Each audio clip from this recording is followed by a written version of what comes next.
آپ کا میں نے ایک دفعہ درس سنا تھا جو شاید آپ نے جب اپنی زندگی میں آخری دفعہ جب تراویح پڑھائی تھی مسجد میں، تو اس وقت آپ نے کہا تھا کہ دین کو سمجھنے کے لیے ہمیں پیچھے سے پیچھے جانا پڑے گا، کہ یہاں تک کہ ہم اپنے آپ کو نبی کریم صلی اللہ علیہ وسلم کے قدموں پہ جا کے پھینک دیں، اور سائنس اور ٹیکنالوجی میں آگے سے آگے جانا پڑے گا۔ اس کی آپ نے مثال بھی دی، اس بات سے میں ایگری ہوں۔ جب میں اس آپ نے ایک مثال بھی دی تھی کہ سائنس میں آگے سے آگے جانا چاہیے، تو میں نے اکثر دیکھا ہے اس فیلڈ میں آ کے کہ جتنے بھی علماء کرام ہیں، جب وہ ہر ایک کہتا ہے کہ آپ ابو حنیفہ کو فالو کر لیں، امام مالک کو فالو کر لیں، امام شافعی کو فالو کر لیں، میں آپ سے یہ پوچھنا چاہتا ہوں کہ ہم یہ کیوں نہیں کہتے کہ حضرت ابو بکر صدیق کو فالو کر لیں، عثمان کو فالو کر لیں، علی کو فالو کر لیں؟ کیونکہ میں جس لیول میں پڑھتا ہوں نا، میں اسٹوڈنٹس میں، جب میں اسٹوڈنٹس کو بات کہتا ہوں تو اسٹوڈنٹ مجھ سے یہ پوچھتے ہیں کہ ہم ان لوگوں کو کیوں فالو کریں، ہمیں چاہیے کہ ہم نبی کو فالو کریں، صحابہ کو فالو کریں، انہوں کو فالو کریں۔ تو اس میں ذرا کنفیوژن ہے، تو اس میں ذرا کلیئرٹی تھوڑی سی کر دیجیے گا۔ دیکھیے، ہمیں دین اگر سمجھنا ہے تو ہمیں پیچھے کے پیچھے جانا پڑے گا یہاں تک کہ حضور تک پہنچ جائیں۔ البتہ حضور تک پہنچنے کا مطلب کیا ہے؟ ایک حضور نے ہمیں قرآن دیا، ایک حضور کی سنت، ان دونوں کو ہمیں اختیار کرنا پڑے گا۔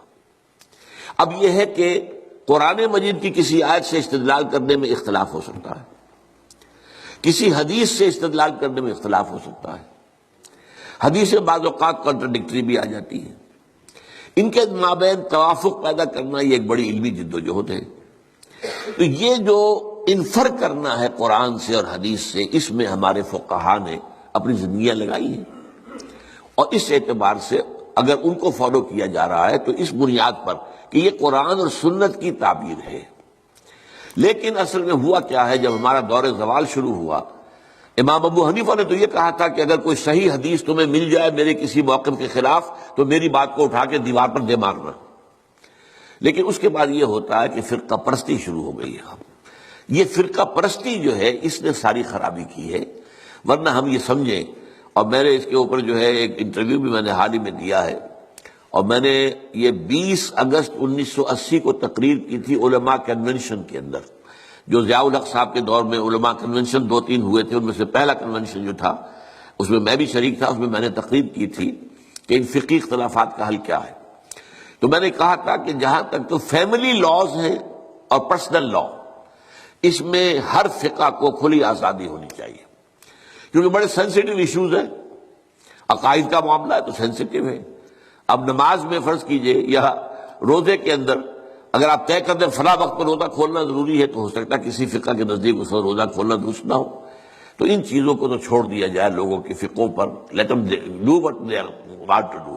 لیکن لا آف دی لینڈ میں کسی فقہ کو تسلیم نہ کیا جائے، بلکہ سب کو تسلیم کیا جائے۔ اب اس میرے فرق کو سمجھ لیجئے، کوئی فقہ بائنڈنگ نہیں، لیکن تمام فقہوں کو ہم اپنا سمجھیں کہ یہ ہمارا ایک اثاثہ علمی ہے، ایک کامن ہیریٹاج ہے، ہمارا تراث علمی ہے۔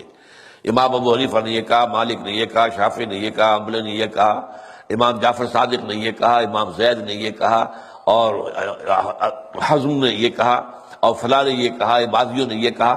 یہ گویا کہ ہمارا ایک کامن جو ہے، یہ ہمارا اثاثہ ہے۔ اس سب کو سامنے رکھ کر آپ ایک نئی قانون سازی کر سکتے ہیں۔ تو اس حوالے سے یہ، لیکن یہ ہوگا کیسے؟ جیسا کہ آپ نے علماء کی بات کی، علماء تو اس کے اندر اتنے سخت ہیں کہ ایک فقہ سے باہر قدم نکالنا گویا کہ آپ ان کے نزدیک کفر ہے۔ حالانکہ کہتے یہ ہیں کہ کم سے کم 4 فقہوں کو، تو میں نے تو 8 گنوائی ہے نا، حنفی، مالکی، شافعی، حنبلی، جعفری، زیدی، عباضی اور ظاہری، یہ 8 فقہ ہیں۔ یہ 8 میں یہ سب کے سب جو ہے انہوں نے قرآن اور سنت سے استفادہ کیا ہے۔ ان سب کو رکھے بیک گراؤنڈ میں، جیسے کہ آپ کو معلوم ہے کہ ہائی کورٹ، سپریم کورٹ کے فیصلوں میں یہ حوالے آیا کرتے ہیں کہ بامبے ہائی کورٹ نے فلاں ایسا ہی مقدمہ تھا، اس میں یہ فیصلہ دیا تھا۔ یہ پریسیڈنٹس ہیں۔ کلکتہ ہائی کورٹ نے یہ کیا تھا، یا جو انگلستان کی سب سے اونچی جو ہائی کورٹ ہے اس نے یہ فیصلہ دیا۔ یہ پریسیڈنٹس کے طور پر بطور دلیل اپنے جو وہ ہوتے ہیں فیصلے، ان میں کوٹ کیے جاتے ہیں۔ تو ہم جو ہے فیصلہ اس کے مطابق کر سکتے ہیں۔ میں کہہ رہا تھا کہ ہمارے جو سنی فقہاء ہیں، وہ جو علماء ہیں، چاروں کو کہتے ہیں حق ہے۔ حنفی بھی حق ہے، شافعی بھی حق ہے، مالکی بھی حق ہے، اور حنبلی بھی، لیکن تمہیں ایک کی پیروی کرنی ہوگی لازم۔ یہ میرے خیال میں ان کی زیادتی ہے، ان کی فرقہ پرستی ہے، اور اس کی وجہ اصل میں کیا ہے؟ اس میں غلطی ہماری ہے اصل میں، جس کے نتیجہ وہ نکلا ہے۔ ہم نے نہ دین پڑھنا ہے نہ سیکھنا ہے، ہم نے ایک مولوی کلاس پیدا کر دی ہے، ایک پروفیشن پیدا کر دیا ہے۔ حالانکہ اسلام میں کوئی مولوی پروفیشن نہیں ہے، اسلام میں کوئی پاپائیت نہیں ہے، اسلام میں کوئی برہمنزم نہیں ہے۔ یہ نہیں ہے کہ جب تک برہمن نہیں آئے گا شادی نہیں ہو سکتی، جب تک برہمن نہیں آئے گا ارتھی جو ہوتی ہے اس کو آگ نہیں لگائی جاتی، یہ نہیں ہو سکتا۔ ہمارے یہاں کوئی برہمنزم نہیں ہے، لیکن چونکہ ہم تو پڑھتے نہیں، ہم نے تو اپنے آپ کو اور طرف لگایا ہوا ہے۔ تھوڑی سی دینی بنیادی معلومات حاصل ہوں، قرآن اور حدیث کا علم کچھ ہو، تو ہر شخص نماز پڑھا سکتا ہے، ہر شخص جو ہے اپنی بیٹی کا نکاح خود پڑھائے، ہر شخص جو ہے وہ اپنے والد کا جنازہ خود پڑھے، تو وہی گویا کہ پروفیشنل ختم ہو جائے گا۔ تو چونکہ یہاں فرقہ پرستی ہوئی، پروفیشنلزم آیا، اور پروفیشن میں آپ کو معلوم ہے کہ پروفیشنل جیلسی از دی رول، اس میں تو جو ہے ایک دوسرے سے حسد اور بغض اور ایک دوسرے کے خلاف، یہ تو لازم ہے۔ تو یہ اصل صورتحال بگڑی ہوئی ہے۔ اس کا علاج یہی ہے کہ آپ کمر ہمت کسے، خود قرآن اور حدیث کو پڑھے، اللہ کا نام لے اور کمر کسے۔ یہی کام ہم نے کیا، میں نے یہی کیا۔ میرا پیشہ تو نہیں تھا، میں مولوی تو نہیں تھا، میرے پاس کسی مدرسے کی سند تو نہیں ہے، 40 سال میں نے جمعہ پڑھایا ہے الحمدللہ، درس قرآن میں 50 سال سے دے رہا ہوں الحمدللہ۔